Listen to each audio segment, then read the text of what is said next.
creeps through my window pane. Dreams of stars, now a faint refrain.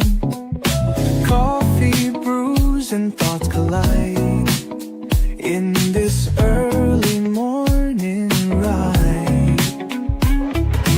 Wake up world, let's start the day. Insight flows in a bright array. Questions dance like morning dew. In this space, it's me and you. Coffee chats with Melissa. Every cup is a whisper. Conversations open doors. Spilling thoughts forevermore. Ideas bubble crisp and bright. Words take flight in morning light. Consult the heart, make it sing. New perspectives on each wing.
Good morning.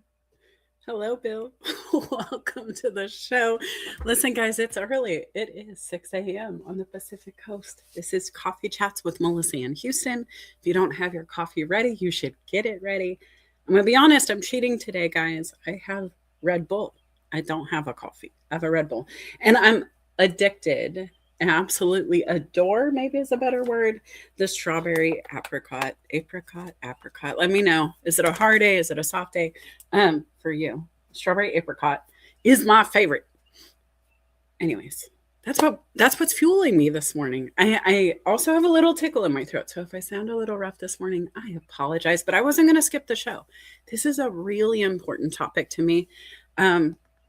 Gotta say, LinkedIn is one of my favorite playgrounds in the whole wide world. And since it is global, it's kind of a really cool place to play if you want to grow your community, if you want to learn from beyond your four walls, beyond your town, your network, just being able to be nosy. Let's be honest. This is the best place for those curious cats who want to get into everybody's business. Literally, if you want to find a job, if you want to work with somebody, if you want to consult, connect, do some overlapping in any way. This is a great place to be. So, welcome. If you are on another platform, make sure you're subscribing everywhere I am. That is on YouTube, Substack, Instagram, Facebook, LinkedIn, TikTok. I think that's it for now. For now, guys. So, good morning. Tell me where you're coming in from. Tell me what time it is there. Tell me what your breakfast drink is, if you've even done breakfast drinks. I am Melissa Houston, cultivator of dreams, motivator of human capital. And really, what that means is I help people like you figure out what they want to be when they grow up and get a plan of action together. Sometimes that's long-term goals, sometimes that's short-term goals. Truthfully, I like to have 3 sets of goals working at all times. And so it should be a combination of all of them if we're coaching. If you want to learn more about me, go to documentthenact.com. You'll find my website. You'll find some testimonials. You'll find all the cool stuff that I've done.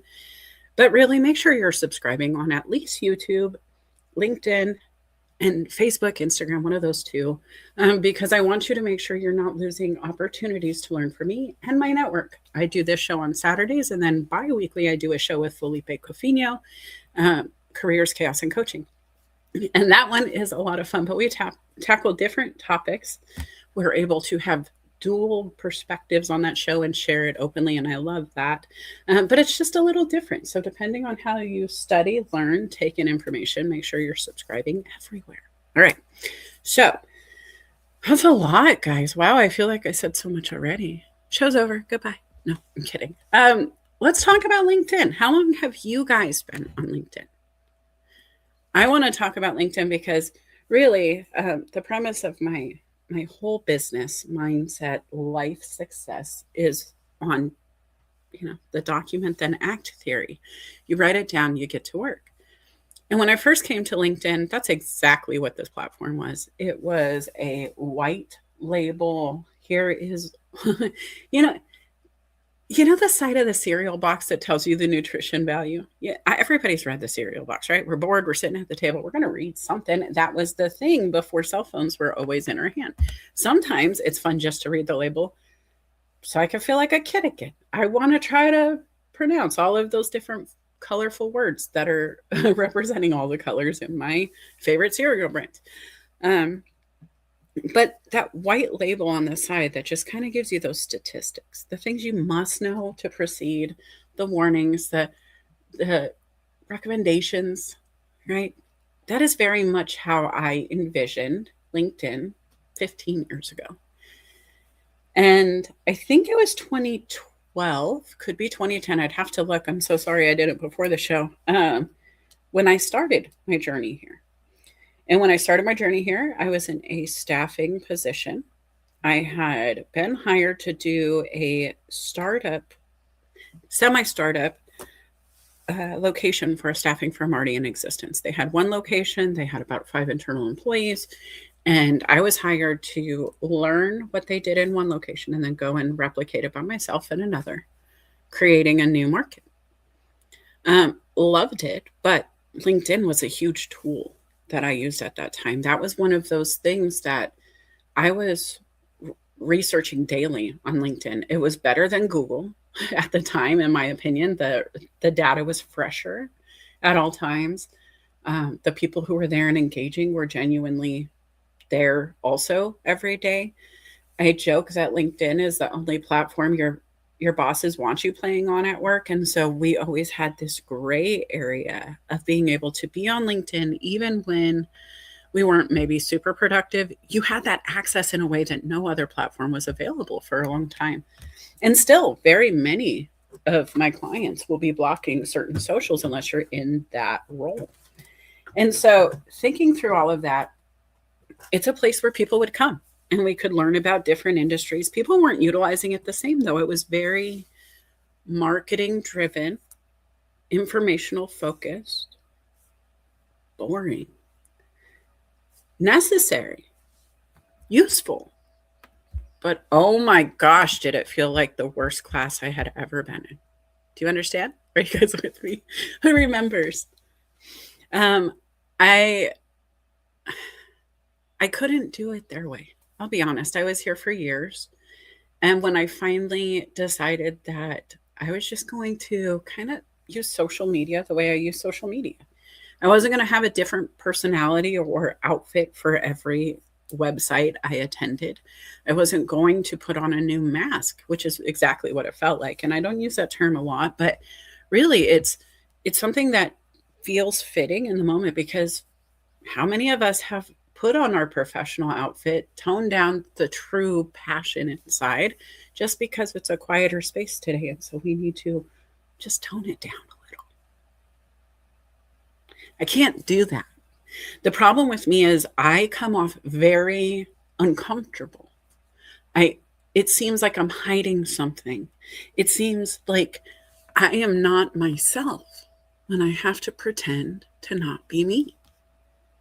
Silly, right? And when you think about life in that way, um, it changes perspective. At least it did for me. So when I was on LinkedIn and I decided, listen, they know me. They know that I'm the girl at the chamber events that's loudest. They know I'm the one who will raise my hands, clap, and go, okay, guys, we're going left. We're going to pick up the trash on this side of the building first and like come over here and work our way around and end here and refreshments after. I was doing those events. I was the loud one. You didn't need a microphone. You didn't need a megaphone. You needed a Melissa. Now, that said, if that is true about me in person, why would I present myself differently online? How would I authentically present to you the person you will meet one day if we're going to be friends and engage and do business and whatever it is?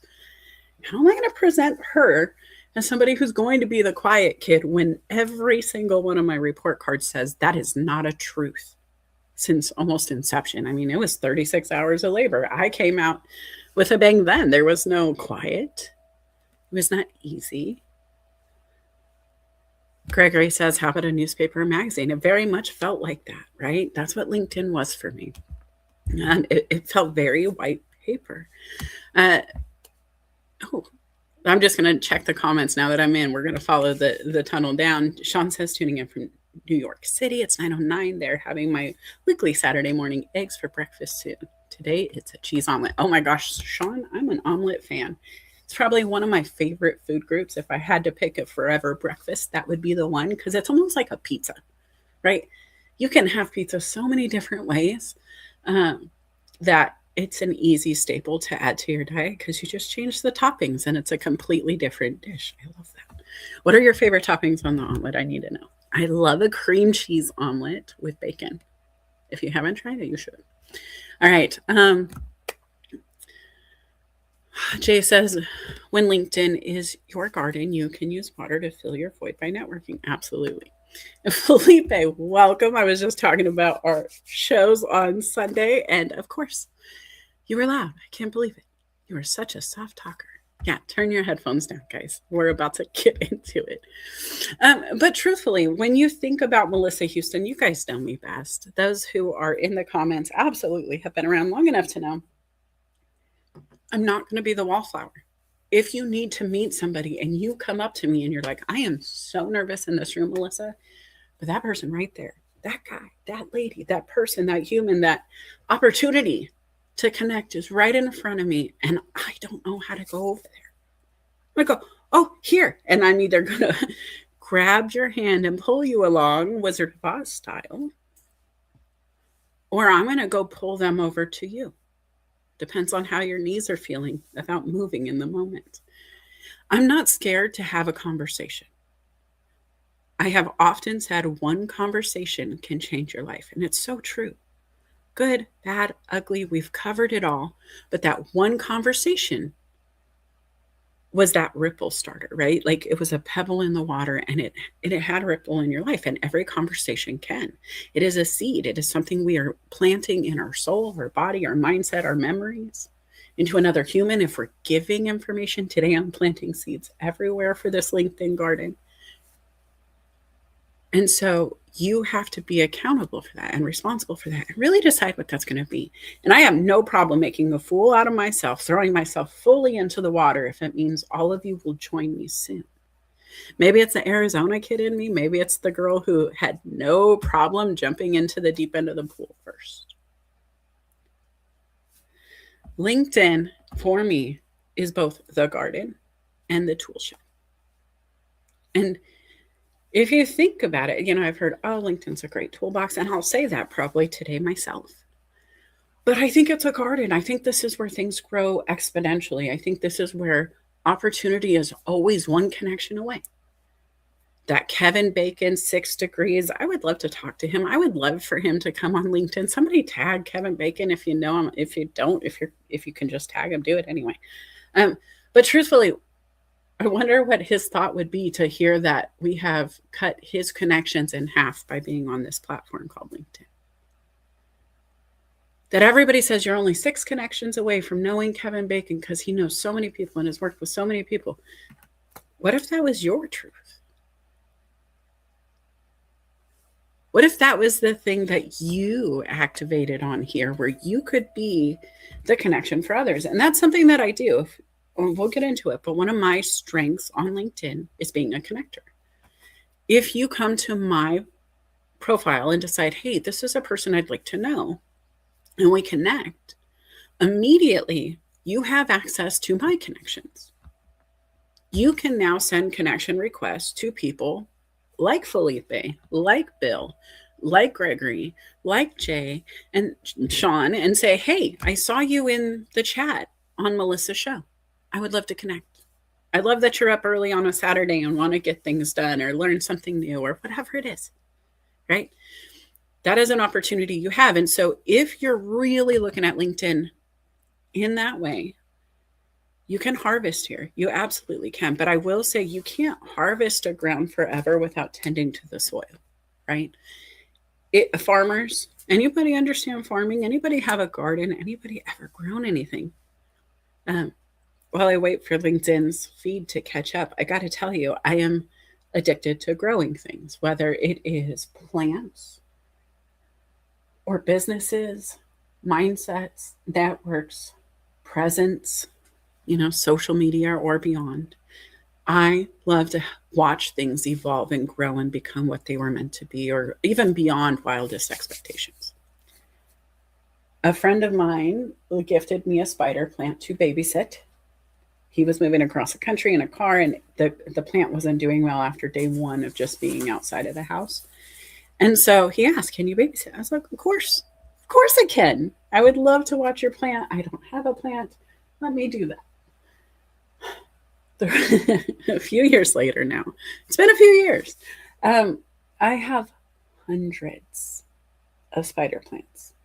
It got to the point where I every time I was just in need of some mindset time, some time to reflect, some time to self-care, this girl would go into her plants and start cultivating. Shocker, right? The cultivator is cultivating. And it just kept growing. They kept growing. It got to the point where my windowsill is full. I actually posted some pictures this morning because I knew I'd talk about it. You could go in and see the one window that just has so many. But I also have to say what I love about this, and I want to use this as an example, but creativity, guys. I wanted to plant things left and right, but planters they get expensive. I don't know if you guys have ever bought planters, but they aren't cheap, especially if you like cute ones.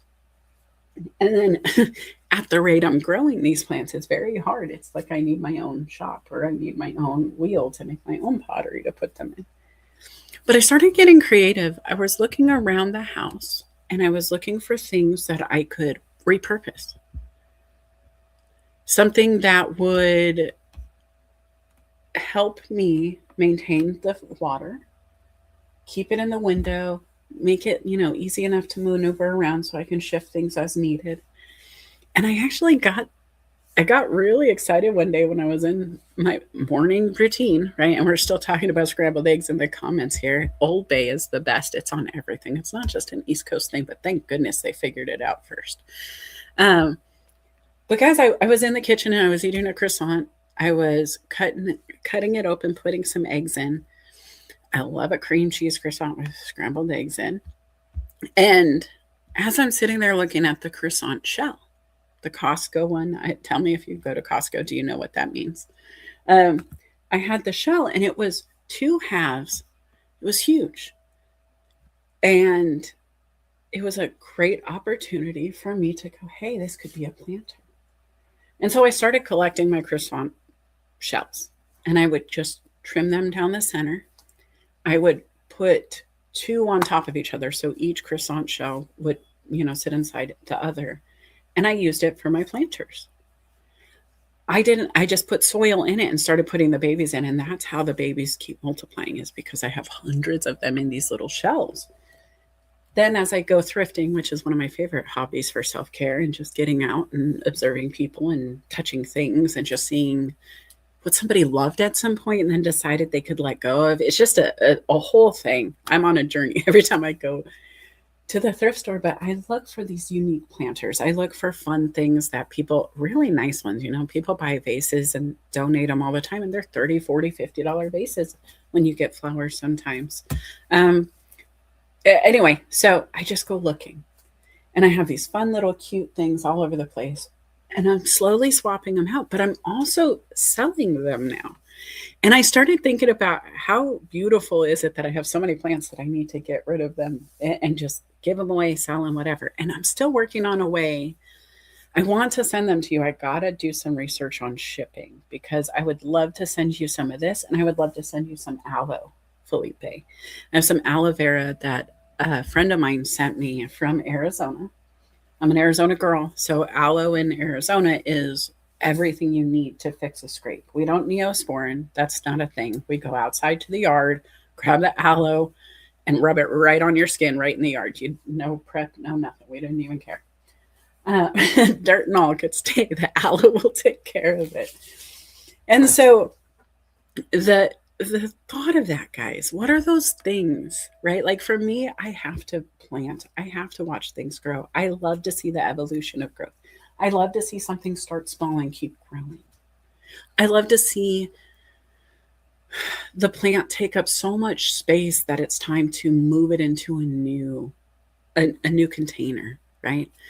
It's outgrown the space it was in. It was so small and we didn't know if it would make it. And then all of a sudden, there it is. And it's blooming and it's got arms off of it. And, I just metaphorically, literally, it's all here, right? So my question to you is, number one, what do you grow, if you grow anything? Number two, what are your seeds you plant into others? Give me three. What would you, I'm not even going to give you ideas at this point. I want you to tell me, what are those seeds you're planting here? I would love to know. Chasen says we love plants, or live plants, but I think that it was love. That purple one you posted was awesome. I do have to say the purple passion is fantastic. One of my favorite new planters is this unicorn. And I thought it was only appropriate to put the purple flower in the unicorn because it matches the hair. It's just, I'll post a picture soon, guys, but good morning, Lauren. Yes to thrifting and getting out. Yay. Felipe uses aloe every day, and even in the winter. Ooh, how do you use it every day? Are you using it on your skin? Is that why you look younger than some of your friends do? I don't want to say me because I'm pretty baby faced, but let's get back into this, right? Let's do this because I see it. But I do have to say, garden, tool shed, it's both, right? And how are you using it most often? Because you don't always harvest. You don't always sow. There's always a rotation of how we have to utilize this platform. And so I want to get into the hows, the whys, the whats.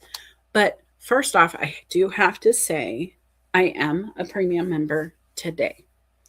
I took some time off of my premium status because I wasn't using LinkedIn to its full potential, and knowingly, willingly opting into that opportunity to take a break from LinkedIn while I was working on the other business that I run locally, which is a motorcycle shop. I also have a local client that I'm doing marketing and local networking events with. So I've been doing a lot more on the ground here, which means I stepped back from LinkedIn. So I downgraded the membership. I wasn't taking advantage of it. Didn't really see the ROI. I don't care if it's a value 9 months out of the year. If I'm not using it for those 3 months, give me my money. I earned it. You don't get to keep it if I'm not going to utilize it to its full potential. I'm actually doing myself a disservice. And so there I was. Okay. So I'm going to say this right now. I don't necessarily think that you have to have LinkedIn Premium. I don't think you have to have it. Do I think it's worth it? Maybe. Like I just said, it wasn't worth it to me if I didn't utilize the tools. What is the point of having a garden and a lawnmower if it just sits in the shed and the garden's never tended?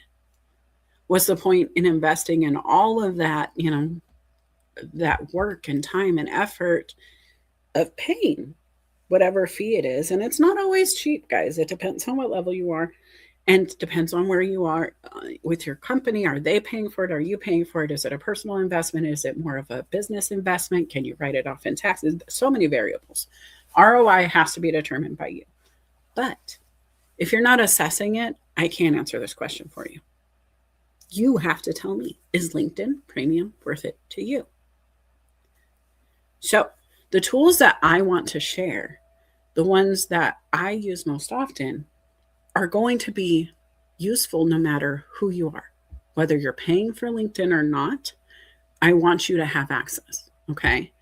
So the three topics that I'm going to cover, the three things that I really want to impress upon you today are going to be your profile, which is pretty obvious. We need to know who you are. The search bar and direct messages. Write it down. Those are the three things that if you had to focus on LinkedIn, if I disappeared today, if all of the education and training tools disappear today, these are the three things you need to remember in your brain. That's it. I love the bubbles. Let me explain bubbles for those who are new. Big fan of the Venn diagram, okay? Two overlapping circles. You can always add more circles, more data. But what it does is it helps you to sort so many ways. And bubbles just remind me of the Venn diagram. I use different color circles for different Venn diagrams. I use a lot of fun colors in everything I do because why not? I'm a Lisa Frank 80s baby. But it's also because these ideas come and go, guys. Those thought bubbles that pop into your head, those brilliant brain cells being at work, and you're rubbing that shampoo into your scalp, and all of a sudden, boom, there's $1 million idea, and it can float away if you don't write it down. Right? So these are the three things I need you to not let float away. Don't let it do it. We need to make sure these overlap. We need to make sure they're our focus. We need to make sure we're documenting and then acting on these things. Okay. So first thing I want you guys to really consider is DMs are part of a strategy. If this offends you, you must be new to sales. You must be new to networking or connecting or really relationship building. And if not, then I'm sorry the training hasn't included it, but this is something I stand behind, both feet, full chest, coughing out loud in front of the crowd. Because what we do here should have a plan. That's just who I am. I don't care if you come and say, all I'm going to do is be supportive. DMs are a part of that strategy. We all know Mr. Merrill Cass. Merrill Cass is known to us because he DMs us live events all the time. He genuinely messages not just the event, but he's like, hey, Melissa, I saw this event, thought of you. Hey, Melissa, I read this article. Hey, Melissa. And he's really bringing genuine, engaging conversation based on things he knows I enjoy, have participated in, have spoken about, he's connected to me these things, right? If somebody says document then act, people will connect that with Melissa. And the reason is because we've had the conversations. There's been that messaging. And DMs, we mean direct messages, right? We know it's that inbox, but direct messaging can mean a lot of things if you take it out of the DM culture. Direct messaging is me telling you right now that document then act is my premise in which all success lies in my brain. Once you connect that to me, every time somebody says document or act, you're going to go, oh, Melissa. And that's the kind of connection you really want. Because if somebody says something about, I don't know, Maryland, Felipe comes to mind immediately. Every time I hear it, anything DC, There's Felipe. I don't need I mean, I knew a lot about TC before I met Mr. Felipe Cofino, but there's a connection in my brain now that overlaps because the direct messaging of the rooms I've been in tells me that is where he lives. Does this make sense? The other thing I would say is group chats. Gotta know, I'm polling the audience. Do you love them? Do you hate them?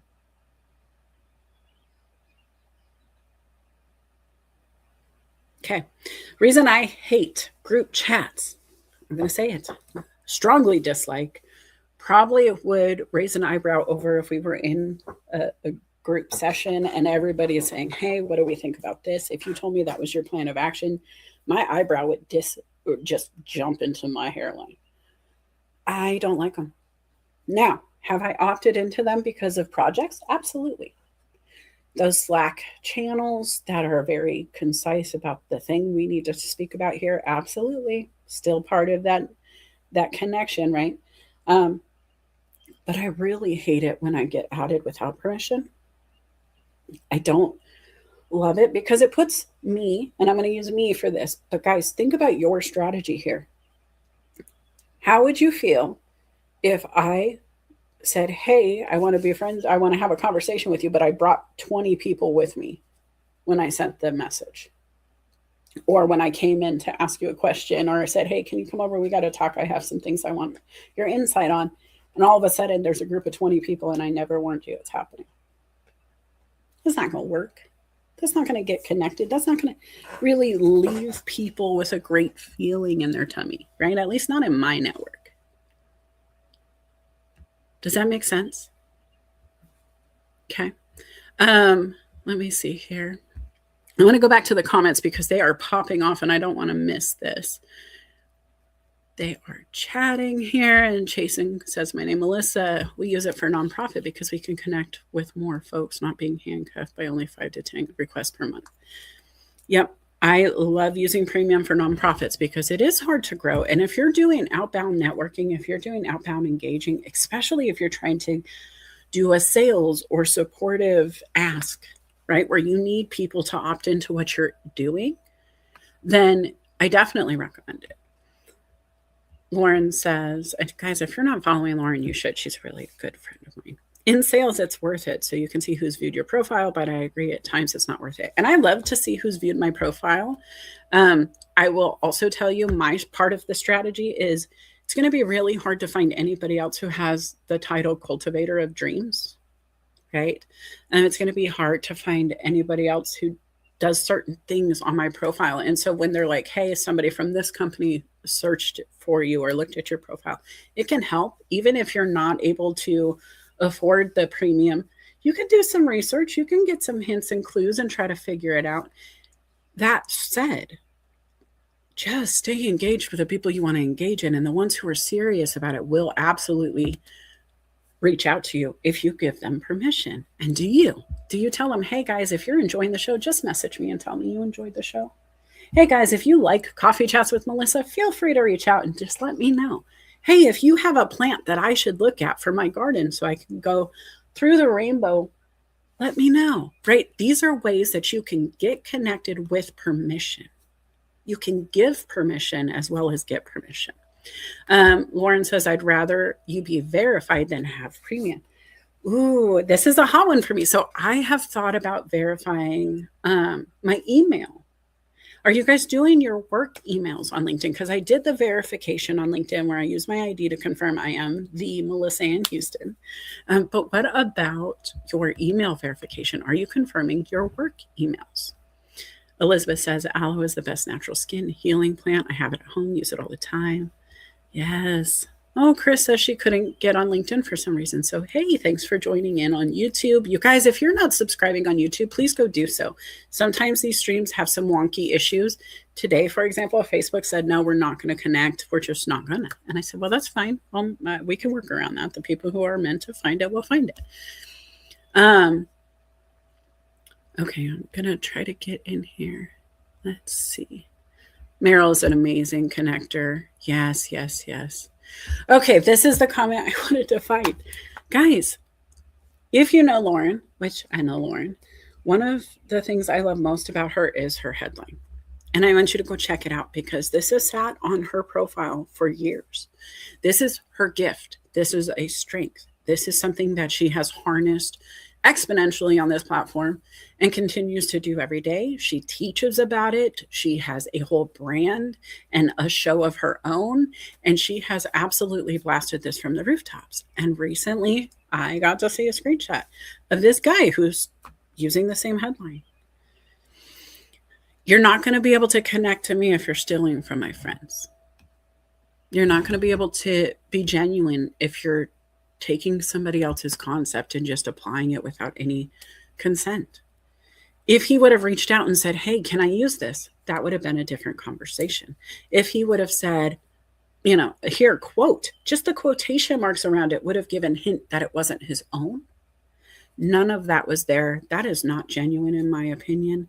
As somebody who is a published co-author a couple times over, I'm a very protective of the written words that come out of my soul and spirit.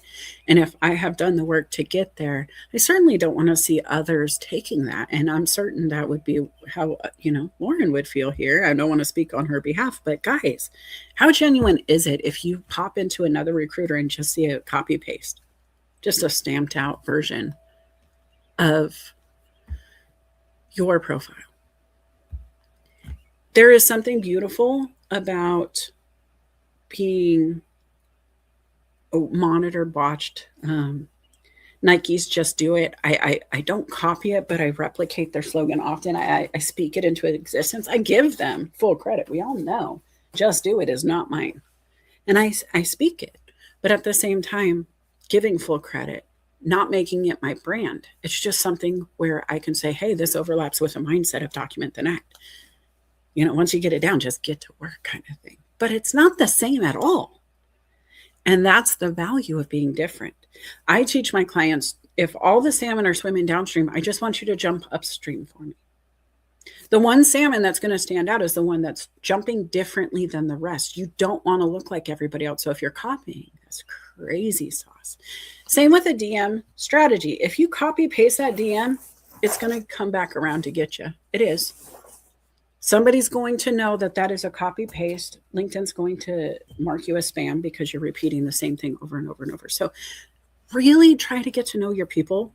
Try to learn something about somebody before you DM them. Don't just message, hey, I want to sell you my thing and this is how I can help you optimize a business when that person offers the same services themselves. It's definitely something you have to consider, guys. And I know we've talked about this before, but I would love to know, what is the worst DM you've ever had? Please don't tag the person who gave it. This is not a tag and blast show. But what was it? What was that thing that just went, oh, I'm done? Felipe says group chats are great if there's a purpose and we know the people, but I mute them. The dings and bells make my misophonia flare up. Oh, Felipe, you don't even, that man and misophonia, it's a long-standing thing. He does not have it. He is joking. It's good morning, Lisa. I see you there. Lauren says, he's a recruiter and sitting in my pending connection request. I would have been nice if he messaged me about it, but don't just take it and then try to add me. Guys, that is the grossest behavior. I'm sorry. That would absolutely turn me off. If I go to your headline and I see my headline in your profile, I'm 100% done. We're already not starting. Why would I give you more access to me if you're taking what you already have and using it without permission? Oof. All right. I can tell you, you won't last long here on LinkedIn if you do that. Anywhere, really. The power of social is once you post it publicly, you're opening yourself up to have that keep floating around the world. You really want to make sure that when you are building a network, that you're maintaining your integrity, that you're doing things that you would be okay with people putting on the internet, because if not, you're playing a very dangerous game. The DMs can help or hurt you.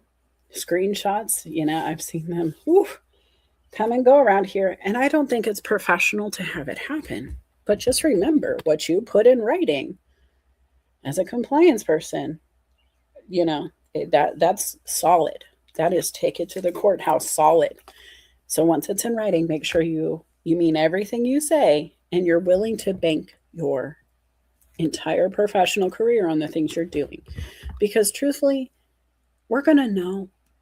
The people over time, everybody's got that gut instinct. Everybody can tell when you're just shining it on a little bit.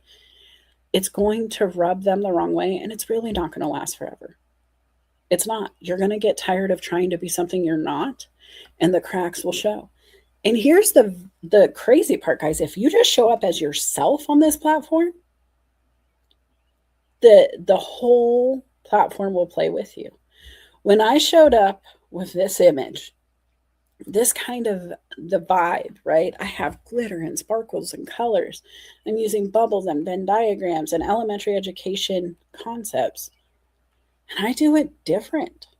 I do a little bit of everything because my role, my life, my experiences have defined and refined so many skill sets within me that I can help so many.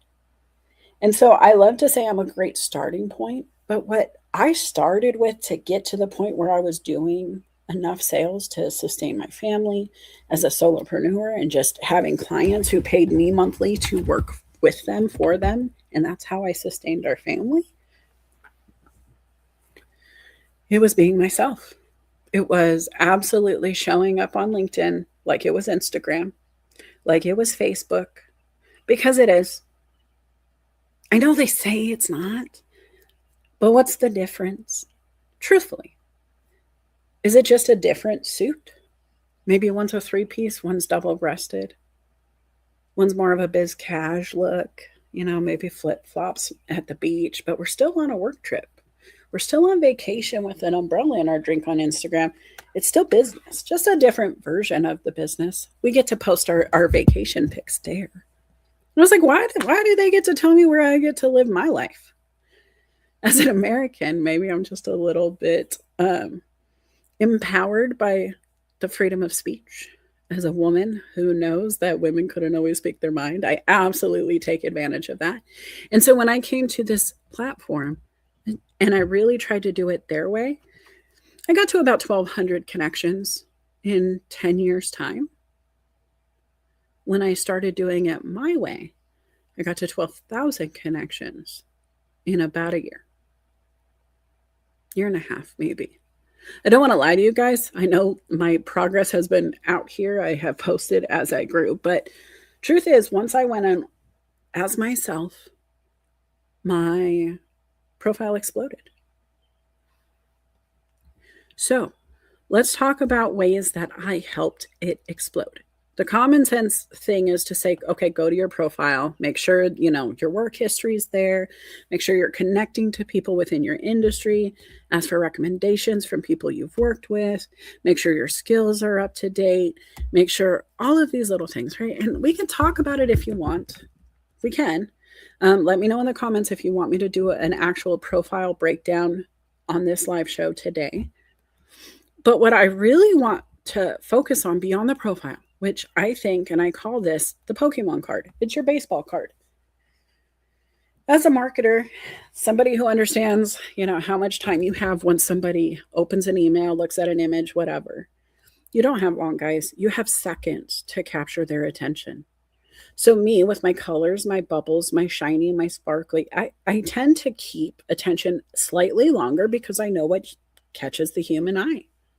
I know that when you hold my business card in your hand, it's a thicker cardstock than most. I know it's rounded edges, not squared. I know it's matte, but it has shiny little accents all over the top. The font is raised and also a gloss finish. There's so much texture and color and fun and movement on my card that you have to take a good 10, 15 seconds just to take in the first side. And it's double-sided. Why I did this is, and if you guys have been to the conventions, let me know, I'm a convention kid, is in sales, you go to the booth, you work the booth, you get card after card after card after card. And when you go back to the office, you have this stack of cards. And I always loved to see how big it was. I used to have pogs, so maybe it was a little bit of that, but it felt kind of like collecting pogs. And I would just look at the differences in the pile. I always called the colorful ones first. They just stood out to me. If I saw a red card in a stack of white, I would pull the red card first by default. And knowing that about myself meant that I wanted a colorful card. I knew rounded edges stood out. The rounded ones had to be in a different spot in the pile, or my pile got a little wonky and it looked weird. So I wanted to use that too. Right. And so all of those small things, guys, it's silly, stupid stuff. But when I finally make the connection, get into the space with you, and hand you my business card, here's what happens. You have just allowed me to distract you long enough to get what cultivator dreams and motivator of human capital means. You just allowed me to explain in full detail what that card means, why it means, and why all these bubbles can be applied under one umbrella. You just sat there with my card, rocking it back and forth in your hand because of the way it glimmered, because of the shine, because it was fun to play with. And you know what? I've had people when I come in and I'm like, hey, how are you? You know, just wanted to come back. I know we talked before about your social media presence. They're like, oh, you're the shiny card lady. Guys, that is what I want your profile to be. I don't care how you do yours. I don't. It's up to you. When I think about Larry, I can't think of his last name right now. I think Jolt. Larry Long. Larry Long, I think Jolt. And when I think of him, I think megaphone. I think microphone. I think high energy, big smile. Who do you think of? Who comes to mind? Who pops in your head? And what is that brand? Right? So make sure your profile does that. Skipping ahead a little bit, the search bar. I want you to do the following prompt. So go ahead, open up a new tab, grab your other device. I want you to do this with me. I want you to go to the search bar on LinkedIn and type in the following: looking for a, and then whatever it is you do. If it was me, I would go to the search bar now and type in looking for a coach, looking for a consultant, one of the two, right? Because I do both, depending on where I want to be. If I want to be more personal or business. And when I hit enter, I have some search capabilities here, right? And what I want you to do is go in and type what you're looking for as a role or what you do just for fun. Click post and then sort by recent. Make sure you're looking at the most recent because that's the most action capable post that has the most opportunity left on the bone. And then you can see posts from humans who are saying, I'm looking for a coach. Does anybody have a recommendation? I landed a $5,000 contract because I used this tip right here. I went looking for a coach, went to post, found somebody who was hiring for a coach to do some internal leadership development within the organization. They had said, I'm looking for a coach. Does anybody have any recommendations? That was the rest of the post.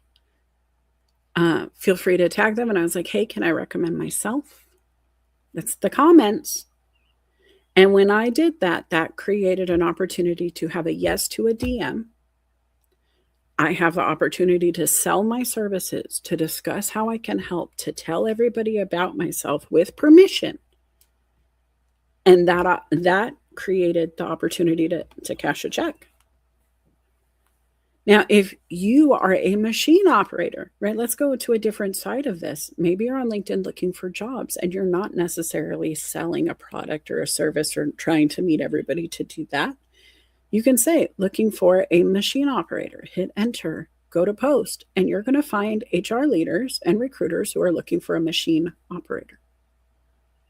Does this make sense, guys? Have you tried this before?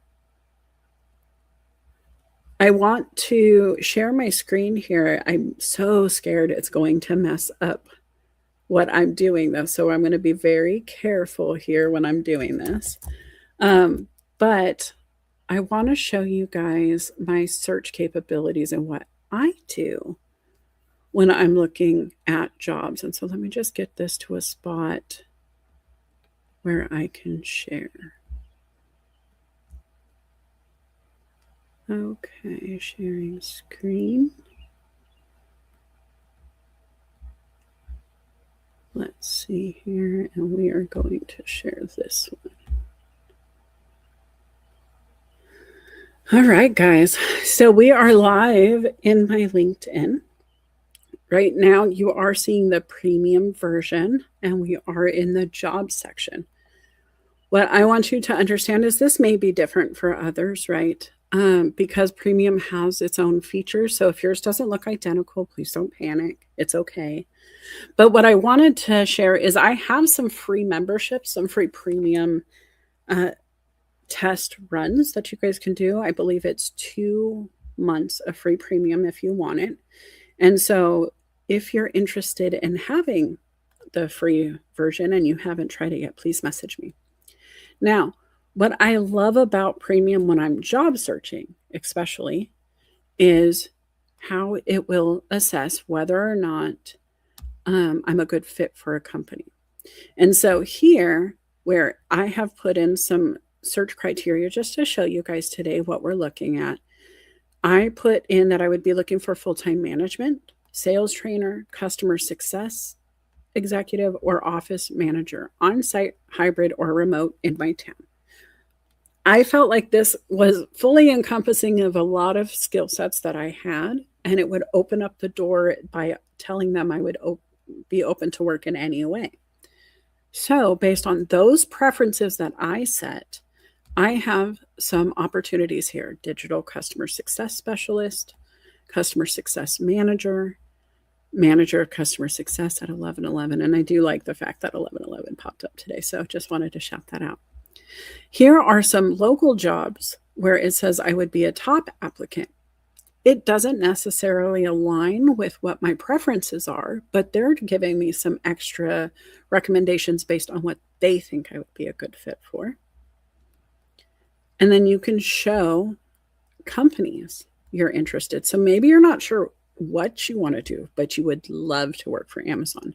You can click the I'm interested button and have them contact you, right? And so looking around, you can see the ones that, territory manager doesn't really look like I'm the best fit for that, but maybe the regional sales manager is a better fit. I will say you can't take this for take it at face value. It's not 100% accurate at any time. I got to be honest with you. This is an AI assessment based on what they're showing. And so here it says, hey, you are a top applicant and more likely to hear back. And it can tell and it can give you different ways to play, right? So show the match details. This here will show exactly what they found, or it should. Okay, here we go. It says based on the 5 years of experience and then the demonstrated experience managing complex customer relationships. Now, here it says, wait, this is another qualification. Do you have this? I don't mention my education on my LinkedIn. I let people ask, but those who have followed me know that I am a proud GED holder. I did some community college, but did not successfully complete it because I was a mom and it was a lot to work full time, be a mom, and go to school. So I made some life choices, and this is where I am. But let's say I had the education and had forgotten to add it. This would be a great time for me to pause before the application and go ahead and put that information in. And then there are other qualifications. And so we can look at this. I don't really have the verbiage in my about section or in my job descriptions that made it confident that this is my thing. But there's so much meat on this bone. It is something that if you don't have a coach, if you're not confident in your job application experience or process, this would be a no-brainer for me to add. If somebody is confident, it's a nice validation tool. It's a nice review to have. It's nice to have somebody almost recruiting on your behalf. And that's kind of what this makes me feel like is I have a recruitment friend who can go, hey, this looks good for you and this is why. Even if I wouldn't have considered it, maybe I wouldn't have found it otherwise. A lot of the jobs that come in are coming in from all over the internet, right? It's remote. And so maybe I wouldn't have found it on my local job board or even on LinkedIn had I not had my search set up to do so. You can also compare yourself to others. So this is a job that has 1,348 applicants, 36 have applied in the past day. And you can tell their seniority level based on, job titles and that sort. You can also see who has bachelor's degrees and who doesn't. A lot of cool stuff here. Any questions on this, guys?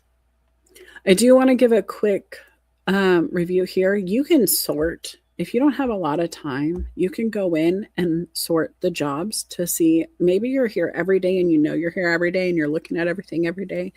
Maybe the past 24 hours is the best use of your time if you're here every day, all the time looking, and you only have 30 minutes to apply today.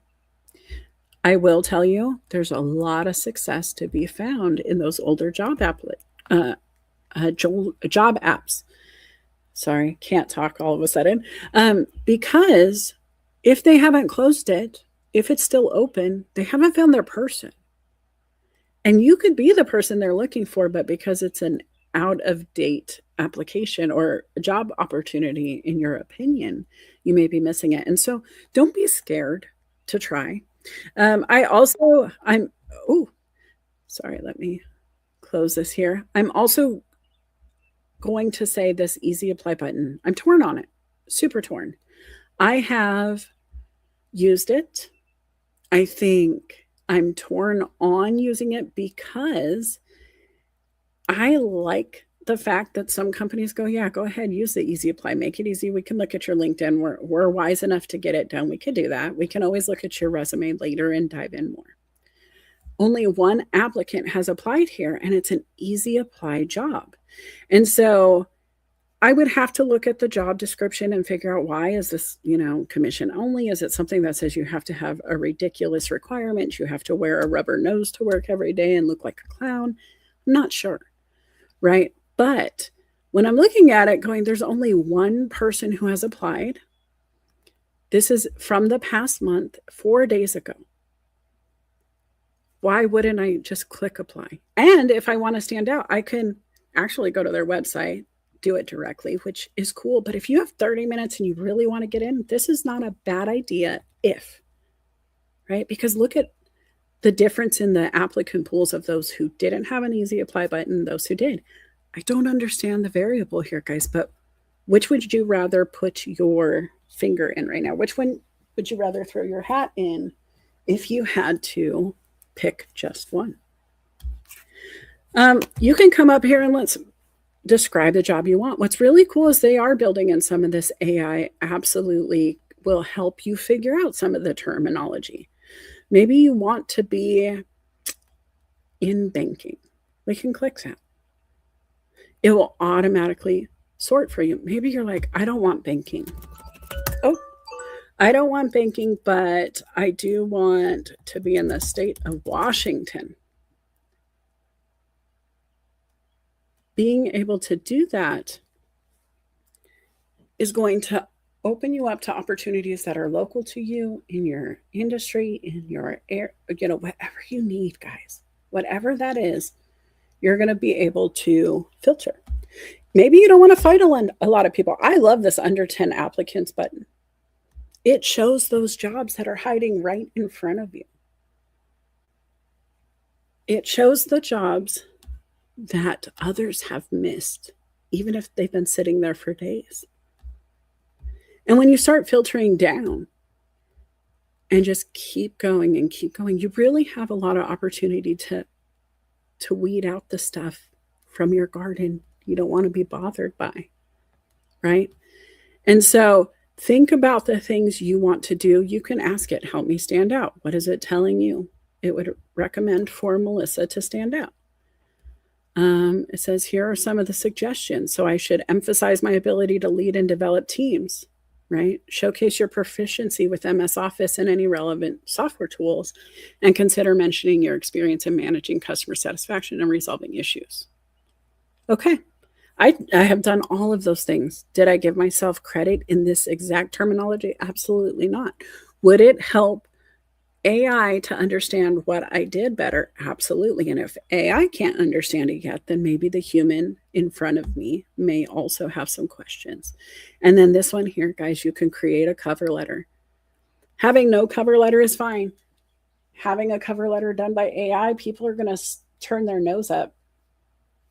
But it can give you the basics. It can frame it up for you. It can start the process. Right? And so this is a tool that I really enjoy. Are you guys with me? I'm going to come back over to the other side because I'm not seeing your comments as I'm delivering. Okay. So it says, in one of my roles, a VP told me that my posts were too Facebooky, but I agree with you completely that I got more connections, more connected. Yep. And I'll be honest, guys, I do think when you're working for a corporation, they have every right to kind of filter how much they want to bog down their brand. But if you're in control of your own brand, if you're in control of how you move here, then I think that's a choice you need to make for you. There are two sides to it. I like to do business with people I know, like, and trust.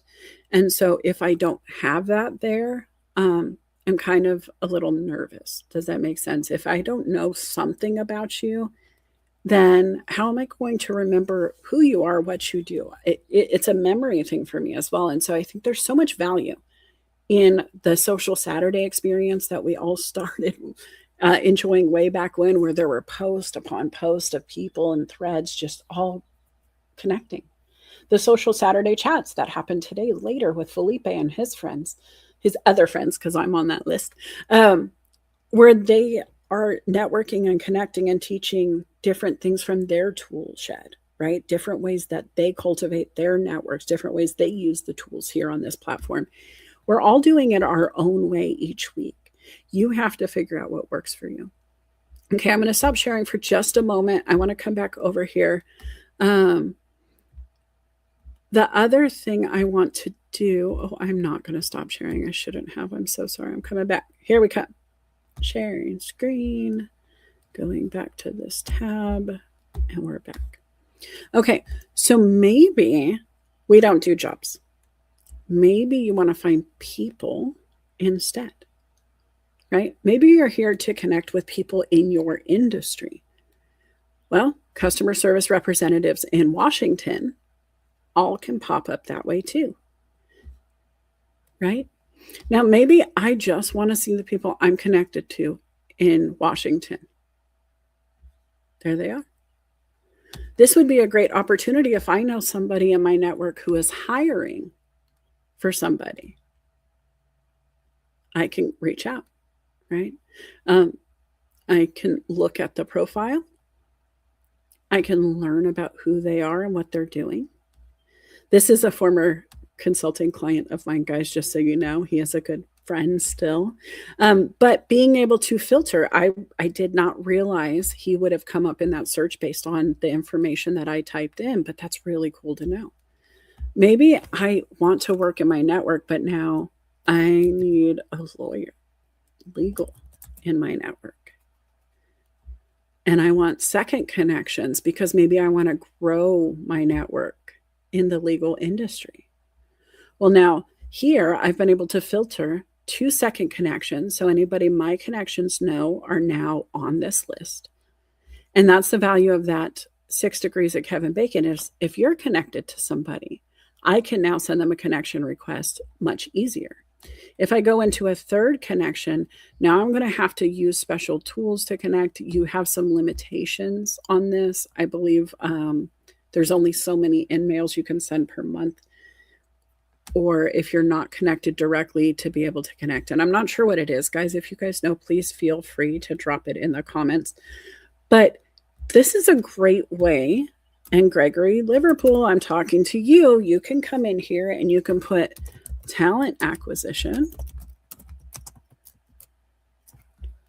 Oh, I wanted to let it finish typing for me so badly. You can put locations like Canada. You can filter down to any place you'd like. For now, I'm going to keep it to Canada. And now you can see, and I'm going to remove third because I want it to be people I could absolutely connect with. You could see who your network knows in that area and start moving in to connection circles with these people. So I want you to really think about this guy. This person, Yvonne, hi, Yvonne. She's talent acquisition at PayPal. If I wanted to work for PayPal, this would be a great connection to have. We have quite a few mutual connections. I would love to just send a connection request to see. You can add a note. This member to verify actually asks you for the email, which is cool. So I can't send it because I don't know her email. But another quick tip, guys, is let's see if she was wise enough to put it in her info. So, about this member, I'm showing you how to do this. Some people will put their email in here now, and you can connect with them. And so, if they did that, their contact info, she might have her email here. And if you've done your research, if you actually went to review her, wanted to get to know her, really had a reason to connect, really wanted to dive in, I could even go and Google her and try to find that if I really wanted to. And please don't, I don't want to stalk her. But it's an example, right? It's something that if you want to get to know somebody, you have the opportunity here. You can go first connections. Maybe you don't even know how many people are in your network that are in talent acquisition, but now you're looking for a job in Canada, you're getting ready to move there, and you just want to filter through the people you might know. This is an amazing tool. Hello, Sajid. This is another friend. He is somebody who I think of often when I think about talent and recruitment in Canada, right? And I love that when I look at him, he has his services listed, he has reviews here, he has featured posts, all of his activity, which, guys, are you using this to get to know people? Are you using it for yourself on your profile? Message me if you guys want to come up on LinkedIn. Give me just a minute. I want you guys to have this conversation, but really, this is one of my favorite places to play. If I wanted to learn about him, I could go and see that he was active 22 hours ago. He was making comments about his expertise. He was putting in the work. If I want to see videos he's posted, I can quickly come and see numerous videos he had shared. Images, the same way. I can learn a lot about this person and how they post based on this. Articles. He has a few that he writes. And so, coming in and going, wow, I can take 4 minutes to get to learn more about unlocking LinkedIn success. That sounds like a great idea. Newsletters. Wow, this guy was so good in that last article. I should definitely be subscribed to the Jobs in Canada, which I am. Maybe he has events. Look at that. Maybe this is a guy who I could go to his event, get to know him by making comments in the comment section of the event, asking good questions, just like you guys are now, and become a friend with him. And actually, it's exactly how I met Sajith Kumar, was a live event, audio events. Felipe, I think, was the tie that binded, right? Guys, use this often. I'm searching for looking for a remote role. So lots of people love to work remote. People have talked about it a lot. I can search by the post, right? And now I find people who are either posting a job about remote roles or are asking for people to join their team. Maybe they will say, hey, I'm looking for a remote role. Have you done this search before? Have you even contemplated it? All of these people are second connections that are popping up. So if I go to one of them, and I'm trying to see if there's something where I would really actually meet the person, maybe have something in common with. This one says I'm a top applicant. I can tell you quality analyst doesn't tickle my fancy. However, because it is a top applicant thing, I would come here and look at her profile. I could follow her. That would give her a hint that I have seen her. Just viewing her profile will put me on her recently viewed. And then if I wanted to apply for this, that's just another way I would get my name and my profile in front of her before the application. Does this make sense, guys? This is not just for recruiting. You can put, I know our friend Jason was in the comments. You could put looking to volunteer. Maybe you want to volunteer, maybe you do volunteer, but here's posts about volunteering. There are so many ways you can utilize this platform that's not been marketed efficiently, hasn't been scattered, hasn't the seeds haven't been planted everywhere. Guys, who do you know who needs to know this?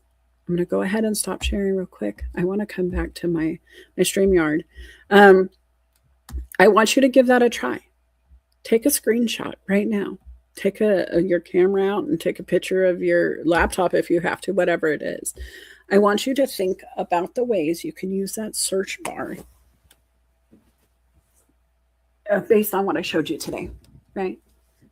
I want you to think about the different ways this tool can be harnessed beyond posting your resume, applying for jobs, and just sending blank connection requests, or those terrible DMs that's like, hey, Melissa, thanks for connecting. Here's 57 ways I want to help your business grow. Jay asked the question, how will you know if the post is genuine or not? That's really where you just keep diving in, right? Once I saw their post, I click on their profile. I'm looking for their recommendations. I'm looking to see which company the post is tied to. I want to go to the company page and I want to review the company page. What are the reviews saying? What are their customers commenting? Is there engagement on the business page? I'll be honest, if you go to mine right now, you're not going to see a ton of traction on Melissa Houston Coaching and Consulting. Why? Because I'm living on my personal profile most often. It is there. There are clients who have followed. There are people you can see. There's a good number on that page, but it's not as active as I wish it was. However, I don't need to worry about the business being as active since my profile is always active. There's tons of engagement. There's tons of recommendations. There's people that are active all the time, engaging, even in the comments today. And so you guys being here validates who I am. And I would say the same about the networks of the people you're watching. Now, if you're starting to see the same network type, if it's the same profile that's supporting other profiles, for example, if you go to Mary Smith, and Mary Smith has 100 friends, but Mary Smith only has 2 jobs, a 2-line bio, doesn't have many recommendations. And then you look at Mary's friends, and Mary has friends that only have 100 followers or connections, and they only have 2 lines in their bio, and they don't have a lot of build out there, then it's probably a fake network. Also, ask yourself, what is the ROI? And I hate to say this because there are humans there, but the truth is we can't serve everybody. As you grow on LinkedIn, I have 16,000 plus followers. I can't be best friends with all of you, but I do have a good portion of people who are in my DMs, in my cell phone, have been in my call logs, have done work with me, have co-written books that went bestsellers with me, have engaged with others in my network, have gone on their shows, have done things with them, collaborated, been validated, been in person with them. That's the overlap. That is the Venn diagram of value that I want you guys to have. And you can find it, but you have to do your research. You cannot just easy apply connections. I'm going to say that again. Let that clip it, right? I think that's what I'm supposed to say to StreamYard, but you have to do the work with connections. There is no easy apply button with community. You can opt into a pay to play community. You can opt into an industry community that will help you meet like-minded professionals. But the truth is, when it comes to humans, there is no easy way to play. You have to be genuine. You have to be yourself. We're going to pick it up in the long run if you don't. And once people start looking at you like, what is it? What is it? What is it that's just not resonate? There's something that just doesn't sit well. It's really hard to overcome that. And so you want to make sure that you are the person you want to be at all times, right? Be part of that genuine strategy. Gregory J says, I think all organizations should use Easy Apply because the candidate should be able to apply quickly without applying externally. I love Easy Apply, guys. I think it's something I won't hold against somebody for using. Why should I make the process to come on harder than it has to be? Now, I also don't love an AI interview. I don't want to have a conversation one way. I don't want video interviews where I don't get to engage back. I don't want to have to talk to your computer or do a phone interview and be prompted by, an AI voice. I just don't. And that's okay. Because if you're not offering these things to me, then I don't have to offer me to you. And so you guys have to have a strategy, not just for DMs, but beyond. How are you going to play here? Jay asked me to cover something here. Let me do this and go back. All right. What is Jay saying? He says, please talk about how people are using AI on the platform because seriously, AI has changed the way we do business or how we use LinkedIn. I just sat in a live networking event at Sliced, one of my clients for marketing, and we talked about AI and Claude and its use case in the workplace. If you guys are anti AI, I'm going to tell you, you're going to have to hide under a rock. Like, just go underground, get a shovel, get some water, get some generators or something. I'm not sure how you're going to do it, but it's not going away. As much as we want to avoid it, it's not going to happen. It is a global sensation. It is integrated into so many platforms already. It is in business everyday use case. I use Gemini all the time to summarize 2 hour long meetings. I use Gemini all the time to take the reports and ask it to give me a full on assessment of our performance for the month because we have so many different tech stacks that we need to gather the data from for me to get an accurate picture of all that output. I'm not a big fan of AI writing your content. However, I let AI write my promo for my coffee chats every week. I come up with the premise, the title.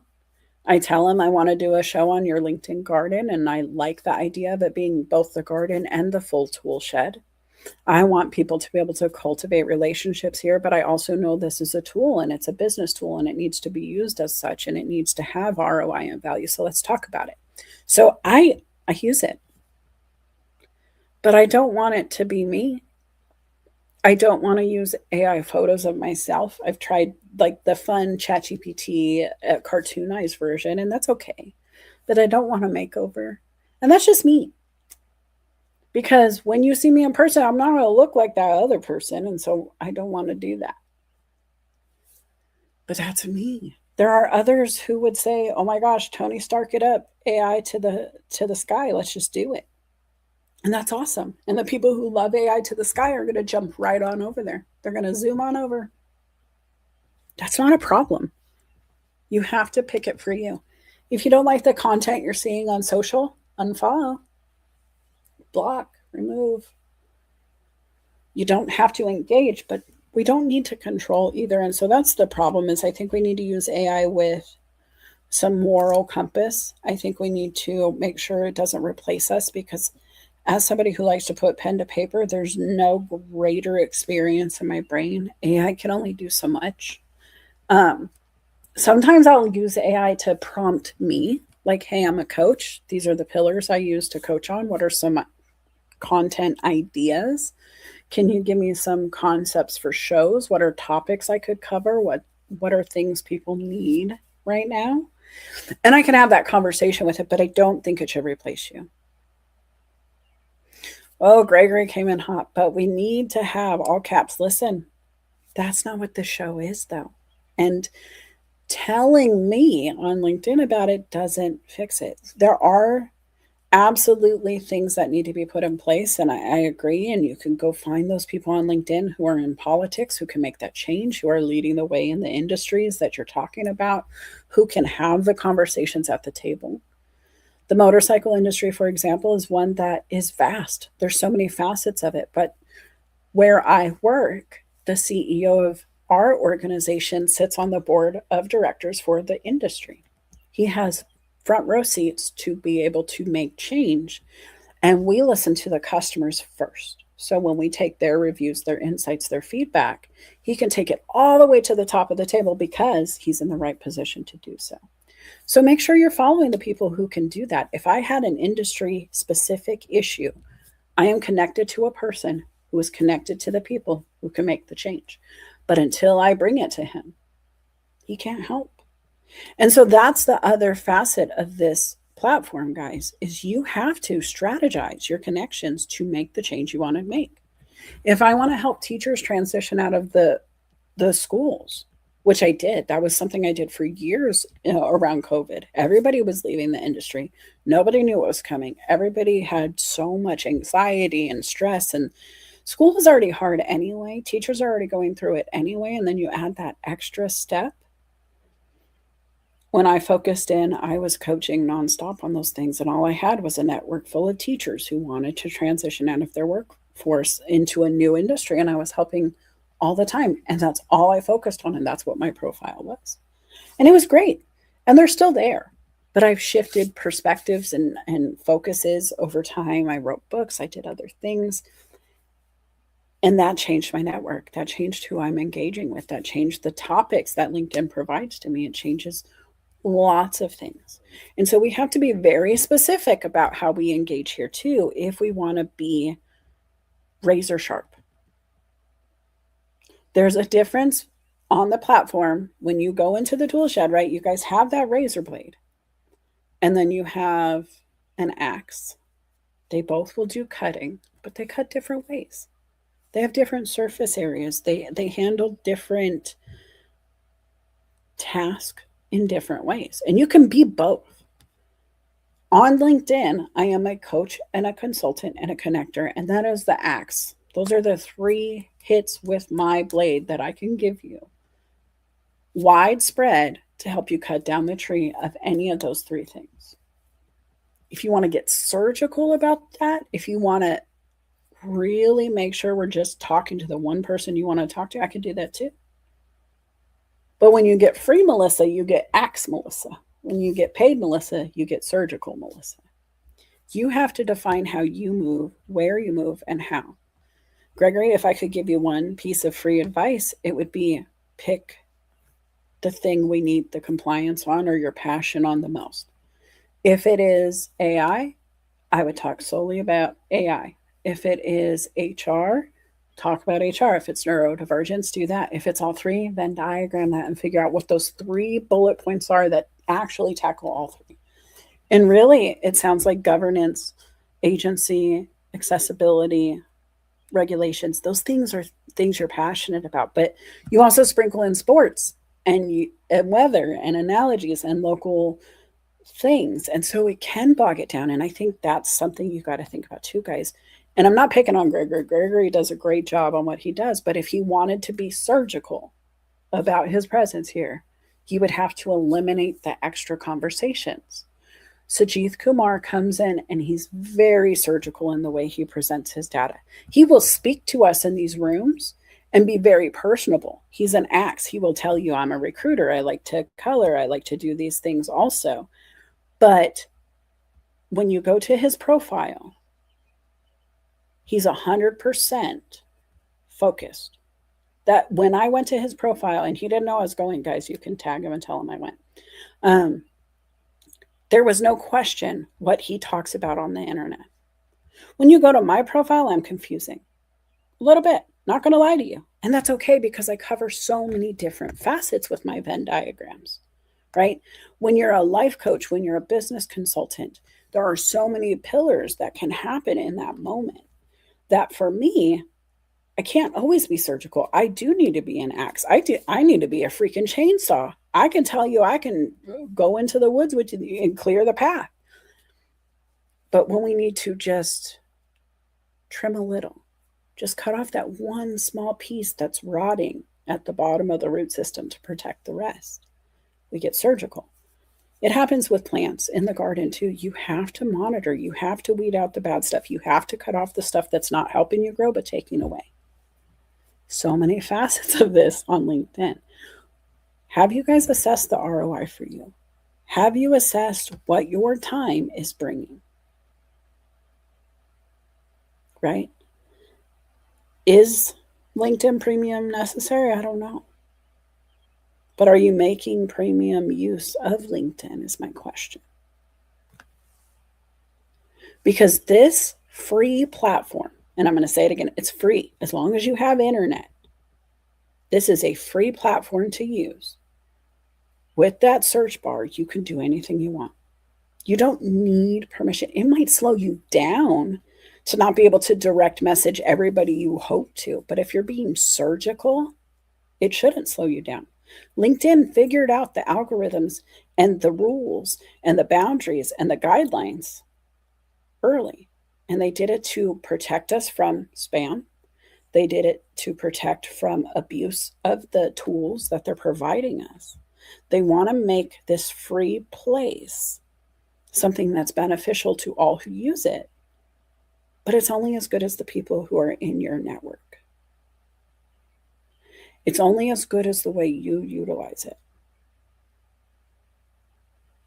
And Gregory, you're right. All of those three things I said do go hand in hand, but you have to decide, do you want to axe the problem or get surgical to solve it? Because I can chop off a leg to save the body. If I'm in battle, I'm on the field, I'm going to go into war analogies, which I've never been to war, but I've seen the movies, right? When they say, hey, we have to amputate, we have to cut off below the knee to save the leg. They do that. Whereas if we're home near the medical center, the best surgeons in the world are a 30-minute flight away. We may not lose a leg. We may be able to save it by just fixing that small problem within it. When you're on LinkedIn, you are one flight away from the best surgical team out there. You have to be ready to tell them what your problem is in a concise way for that surgeon who has a specialty to walk in and go, I'm your person to help you. Does that make sense, guys? You have to have them be able to see you and see the problem or your focus or your issue or your passion, and then have them help. And that's why the profile matters. If Sajith Kumar had a post that said, hey, I need help with this specific thing, and I went over to his post and I was like, wow, he's a recruiter and he really does need help with this resume question. Me, with resume knowledge, will give my 2 cents for a few reasons. Number one, I'm a specialist. I'm a certified staffing professional, so I held that accreditation. I ran background screens for a decade at the top level, 3 different organizations I ran them for. And I've seen enough resumes to know what works, what doesn't, right? I know what holds up a resume. I know what holds up a job application. I know what happens if you're not concise about the data there. There are facets of my knowledge that I can share. That does not mean I am everybody's surgeon. It means that I have a specialty that I can help with in a different perspective and way than Sajith Kumar has, or Felipe, which I'm going to invite Felipe up. I know I meant to send you this link a minute ago. Sorry, buddy. But having that different perspective, having your own specialty, there can be 3 surgeons on the same leg doing 3 different things to make sure it's functioning the way it's supposed to. If that's true about one leg, I want you to think about your industry as that one piece inside that one part of this big platform. If LinkedIn is the body, what part do you take accountability for? What are you the specialist of? What is that function that you do differently, so concisely that nobody questions it?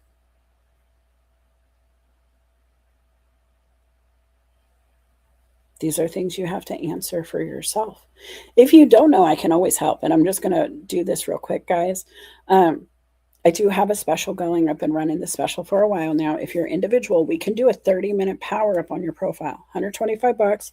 We'll make sure that when they land on your page, you are going to be ready. They're going to be able to tell what your skill set is and what you're doing here. We're going to make sure that that's where we are.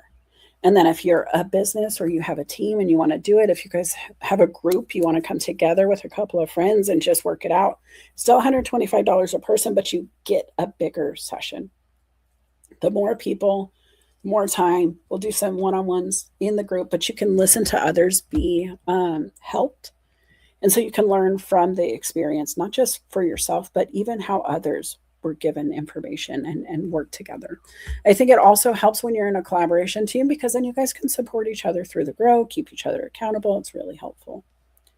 Other things I will say, if you want to do the full on social selling, if you're in a business, solopreneur, you're working to build a brand in an industry, maybe that's new to you, and you really have to come out and show them that this is who you are now, I would recommend doing the full hour solo, $250. We could do a whole program, get a plan of action together. And that's a set it and forget it kind of package, guys, where I set you up and let you go and you're ready to go until the next time you need something, right? But that should be something you can do. What's coming up for you in this chat? What was the part that resonated the most? Is there anything you guys want me to go back over? Any of those features on LinkedIn? Because I'll tell you, the profile, it's important. We all talk about it. We all know it. Direct messages, how you play there, that matters. It so matters, guys. If you're DMing me without permission, trying to sell me your product, we're already not friends. If we're not connected and I'm getting a pitch from you, it's frustrating a little bit because I'm like, why did you pick me? There's nothing researched here. There's no niche down solution for me. If you're going to be my surgeon, I want you to tell me all about the thing you know is already a problem for me. Now, I do have people who email me all the time about my website telling me that, oh, it needs changes. And it probably does. Check it out. Let me know. Give me some recommendations. I would prefer to take them from the people who have sat through my coffee chat show than to have somebody I don't know just pitch slap me in my DMs. When you work your direct messages, how are you sending requests? Not just the ones that come in, but what are the ones you're sending out? I'll be honest, my DMs are an untapped garden plot.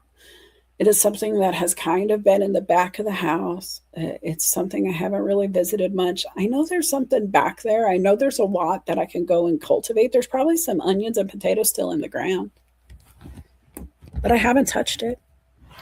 I've been really busy with the front garden. I've been busy with the things that are right in front of me.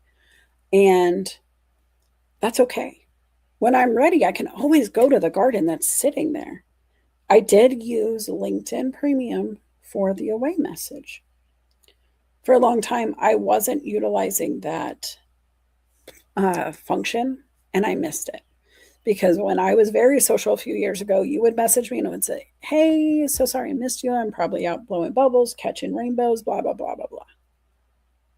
And that was a value because even in that, it was a message that doubled down who I was and what I offered when you engaged with me. If you guys want that premium LinkedIn and you don't have it, please message me because I have some to give out.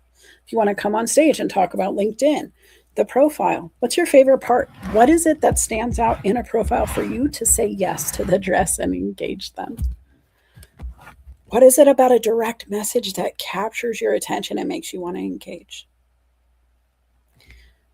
Is your profile unique to you? Because I cannot believe the audacity of stealing somebody's headline, sending them a connection request while being in their industry and thinking that's okay. That happened to Lauren. I can't believe it. Right? Think about what you do that maybe somebody's like, oh, that's probably not the hottest thing in the world for me. Like, that's not something I'd want my friends group doing. Maybe that's not how I do business.